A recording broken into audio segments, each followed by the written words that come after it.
اللہ الرحمن الرحیم. Dear students, آج ہم پہلا ٹاپک ڈسکس کرتے ہیں industrial management and human relations. Code ہے سبجیکٹ کا MGM 311 and IMH 311. Background of psychology. پہلا ٹاپک، پہلا چیپٹر.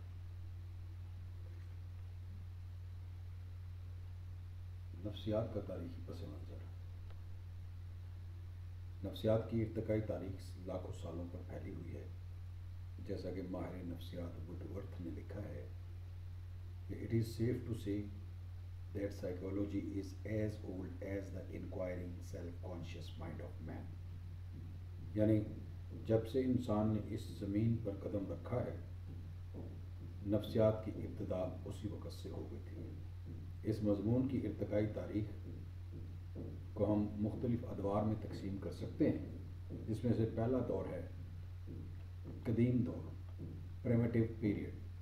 اس زمانہ میں ابھی علوم و فنون نے کوئی ترقی نہیں کی تھی اور انسان اپنے مسائل اپنی سمجھ بوجھ اور حالات کے مطابق حل کرتا رہا اور نفسیاتی مسائل کو جادو، تونوٹ اور ٹوٹکوں کی مدد سے حل کرتا رہا. یہ ابتدائی زمانہ تھا. اس کو قدیم دور کہتے ہیں. دوسرا دور ہے قبل مسیح کا دور یا یونانی دور، پری کرائسٹ ایرا اور گریک پیریڈ. یہ دور 300 قبل مسیح سے 600 قبل مسیح پر پھیلا ہوا ہے. اس دور میں روم، یونان، ایران اور مصر میں بڑے بڑے فلاسفر پیدا ہوئے جنہوں نے علوم و فنون کی ترقی میں اہم کردار ادا کیا. ان میں یونان کے فلاسفر سائنسدان تالیس نے سب سے پہلے نفسیات پر کام کیا، اس لیے اسے سب سے پہلا یونانی فلاسفر کہا جاتا ہے. ان کے علاوہ ہیراکلیس، بقراط، ڈیموکریٹس، سقراط، افلاطون، ابن سینا، انہوں نے بھی نفسیات کی ترقی کے لیے بہت کام کیا. ارسطو افلاطون کا شاگرد تھا.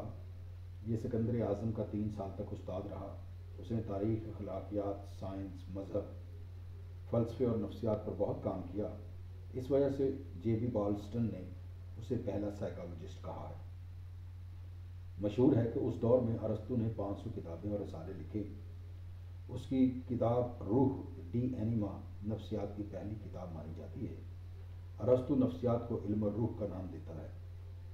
تیسرا دور شروع ہوتا ہے قرون وسطی، مڈل ایجز. اس سے مراد وہ دور ہے جو یورپ میں 3 صدی عیسوی سے 12ویں صدی عیسوی تک پھیلا ہوا ہے. یہ دور یورپ کے جاگیرداروں کا دور تھا اور حکمران طبقہ اپنے نظام میں کسی قسم کی تبدیلی نہیں لانا چاہتا تھا، یہاں تک کہ انہوں نے عیسائیت کے نظریات کو سائنس اور فلسفہ کو کنٹرول کرنے کے لیے استعمال کیا اور انہیں مذہب کتابیں بنا دیا. دلیل اور مشاہدے کو کوئی اہمیت نہ دی جاتی تھی. اس طرح سائنس اور فلسفے کی ترقی رک گئی اور آپ صلی اللہ علیہ وسلم کے ظہور تک سائنس اور فلسفے میں بہت تھوڑا کام ہوا. اس دور کے مفکرین میں آگسٹائن، فلیتینوس، تھامس اور اکوینامس وغیرہ کے نام قابل ذکر ہیں. اس کے بعد چوتھا دور شروع ہوتا ہے اسلامی دور، اسلامک پیریڈ. آپ صلی اللہ علیہ وسلم 571 میں تشریف لائے اور دنیا کے گمراہی کے سیاہ بادلوں کو ہٹا کر دنیا کو ایک مکمل دستور حیات دیا. اس میں دین و دنیا کے تمام مسائل اور ان کا حقیقی حل موجود ہے. آپ صلی اللہ علیہ وسلم نے دعا اور مریض سے ہمدردی، مریض کے اندر خود اعتمادی وغیرہ پیدا کرنے کے لیے جن سنہری اصولوں سے دنیا کو آگاہ کیا، وہ نفسیاتی طریقہ علاج کی بنیاد ہیں. آپ صلی اللہ علیہ وسلم کا ارشاد پاک ہے، ما انزل اللہ دان الا انزل اللہ شفاء. یعنی اللہ نے جس قدر مرض پیدا کیے ان تمام کے لیے شفا بھی پیدا کی. مختصراً جدید نفسیات اور خصوصاً جدید پیراسائیکالوجی کے لیے جتنا مواد اسلام نے فراہم کیا کسی دوسرے نظام نے فراہم نہیں کیا، اور اس کی روشنی میں بے شمار دوسرے مفکرین نے اس پر بہت کام کیا. اس کے بعد اگلا دور ہے رینیسنس، تحریک احیاء علوم. 13ویں اور 14ویں صدی میں علوم و فنون نے کوئی ترقی نہ کی، اس لیے اس دور کا تاریک دور کہتے ہیں۔ 15ویں صدی کے آغاز تک ذہنی شفاخانوں کی حالت جیلوں جیسی تھی اور مریضوں کو عام انسانوں سے الگ رکھا جاتا تھا کہ ان پر جنوں بھوتوں کا سایہ ہے، انہیں مارا پیٹا جاتا، انہیں بھوکا رکھا جاتا تھا۔ صنعتی دنیا میں مزدوروں کو غلاموں کی طرح رکھا جاتا تھا۔ تجربہ و تحقیق سے یہ دور بے بہرا تھا، نظام تعلیم جاہلانہ تھا۔ اس کا اندازہ آپ اس سے لگائیے کہ جب گلیلیو نے دوربین ایجاد کی تو لوگوں نے اس میں دیکھنے سے انکار کر دیا۔ اس دور کی صورتحال کو سر فرانسس بیکن انہوں نے بھی ایک واقعہ سے دلچسپ واقعہ کے ذریعے بیان کیا ہے کہ ایک دفعہ کچھ افراد میں ایک جھگڑا پیدا ہو گیا کہ گھوڑے کے منہ میں دانت کتنے ہوتے ہیں۔ بہت سی پرانی کتابوں کو اکٹھا کر کے مطالعہ کیا گیا اور 14 دن تک بحث و مباحثہ ہوتا رہا۔ اس دوران جھگڑے بھی ہوئے۔ بالآخر ایک نوجوان نے کہا کہ آپ حضرات گھوڑے کا منہ کھول کر دانت گن لیں تاکہ مسئلہ حل ہو جائے۔ اس وقت کے بزرگوں نے کہا کہ ان کے علم اور وقار کو چیلنج کیا گیا ہے۔ بہرحال اس بیچارے نوجوان کو بہت مارا پیٹا گیا، اسے شیطان کہہ کر بھگا دیا، لیکن کسی نے گھوڑے کا منہ کھول کر دانت گننے کی کوشش نہ کی۔ یہ تھا دور جہالت جس میں تجربہ و تحقیق اور مشاہدہ کو کوئی اہمیت نہ دی جاتی تھی۔ 15ویں اور 16ویں صدی میں ایجادات کا سلسلہ شروع ہوا اور زندگی کے مختلف شعبوں میں مشینوں کا استعمال بڑھا۔ اس طرح یورپ میں سائنس اور فلسفہ کو مذہب سے آزادی ملی اور سوچ کے نئے راستے کھلے، جس کا فائدہ نفسیات کو پہنچا۔ اس دور میں مغربی دنیا نے بڑے بڑے سائنسدان پیدا کیے، جن میں کوپرنیکس جس نے فلکیات پر کام کیا، گلیلیو جس نے دوربین اور تھرمامیٹر ایجاد کیا۔ فرانسس بیکن کو جدید سائنس کا بانی کہا جاتا ہے۔ اس نے سائنس اور فلسفہ کو مذہب سے علیحدہ کیا اور نفسیات پر بھی کام کیا۔ بعض ماہرین اسے سماجی نفسیات کا بانی تصور کرتے ہیں۔ اس کے مطابق ہمیں ذاتی تجربے اور خواص کے ذریعے علم حاصل کرنا چاہیے اور معلومات اکٹھی کر کے ان کا تجزیہ کرنا چاہیے۔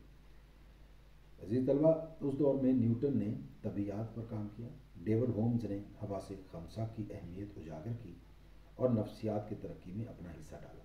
اس کے علاوہ اور بھی بہت سے ماہرین نے اس دور میں نئے علم کی بنیادیں مضبوط کی۔ آخری دور ہے اس کے بعد جدید دور، ماڈرن پیریڈ۔ 18ویں صدی کے اختتام اور 19ویں صدی کی شروع میں نفسیات کو دوسرے علوم یعنی فزکس، کیمسٹری اور بایولوجی کی ترقی نے بہت متاثر کیا۔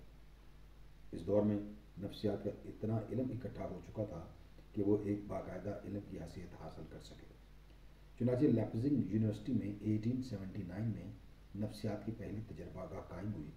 یہاں یورپ اور امریکہ سے آ کر لوگ تعلیم حاصل کرنے لگے اور اس سے جدید نفسیات کا باقاعدہ آغاز ہوا اور ماہرین نے اپنے آپ کو مختلف مکاتیب فکر کے ساتھ وابستہ کر لیا۔ امریکہ کے ماہرین نفسیات کی تنظیم the division of American psychological ایسوسی ایشن DAPA ٹیپا، اس نے نفسیات کی 31 مختلف برانچز کو تسلیم کیا ہے۔ اب درج والا بحث جو ہم نے کر چکے ہیں، اس کے پیش نظر نفسیات کی مختلف شاخوں میں ہمارا تعلق صنعتی نفسیات سے ہے اور اس کی صنعتی نفسیات کی تعریف سے پہلے نفسیات کی تعریف کو سمجھنا ضروری ہے، اور نفسیات کی تعریف ہم اگلے سیشن میں انشاءاللہ ڈسکس کریں گے۔ نفسیات کی تعریف اور صنعتی نفسیات کی تاریخ، یعنی definition of psychology and history of industrial psychology, اس میں ہم نیکسٹ سیشن میں اس کو ڈسکس کریں گے۔